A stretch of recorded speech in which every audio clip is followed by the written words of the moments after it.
होंगे, अन्य सब देश प्रांतों में देख लीजिए क्या हो रहा है, और उसी का अनुकरण आज हमारा भारत कर रहा है। तो अब किस दुर्दशा को प्राप्त होता चला जा रहा है, नास्तिकता को प्राप्त होता चला जा रहा है, व्यभिचार को प्राप्त हो। हमारे भारत भूमि में ऐसा धर्म नहीं है। ये विदेश से आया हुआ जो संस्कार है वो हमारे देशवासियों को भ्रष्ट कर रहा है। हमारा देश इसीलिए महान है कि ये सतियों का देश है, यतियों का देश है। ये परम पावन गंगा यमुना का, कहां की नदी ऐसी है जिसको भगवत भाव से देखा जाए, जिसके आचमन अवगाहन मात्र से समस्त पाप नष्ट हो जाएं? कहां की रज ऐसी है जहां की स्पर्श की याचना बड़े बड़े ब्रह्म ऋषि करते हैं? ये वृंदावन धाम, अवध धाम, काशी धाम, द्वारिका, ये कैसे महान मान है कहीं?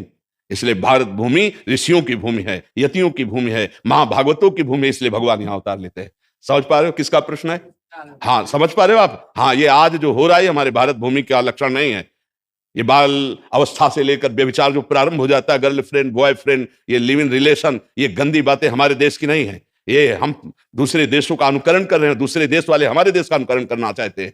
आप समझिए, दूसरे आते हैं ना तो चोटी रखाते हैं, धोती पहनते हैं, कंठी बांधते हैं, माला हाथ में लेते हैं, और हम, भारत भूमि है ये धर्म का देश है। ऐसा नहीं है कि यहां क्यों भगवान अवतार लेते हैं, वो तो उनकी नास्तिकता देख रही। तुम्हें खुला नहीं दिखाई दे रही? यहां की भूमि का प्रताप नहीं दिखाई दे रहा है? जहां की रज, जहां का जल, जहां की वायु महान पावन है। हमारे देश का जैसा कहां देश अपने पातिव्रत धर्म से यमराज की भी बुद्धि को चकरा दिया, ऐसी सतिया अपने पातिव्रत धर्म से ब्रह्मा विष्णु महेश को 6-6 महीने का बालक बना दिया, ऐसी सतिया अपने यति धर्म से ब्रह्माकार वृत्ति, भगवदाकार वृत्ति, ये कहां मिलेगी आपको? स्वर्ग और नरक से ज्यादा कहीं वर्णन नहीं है बाहर।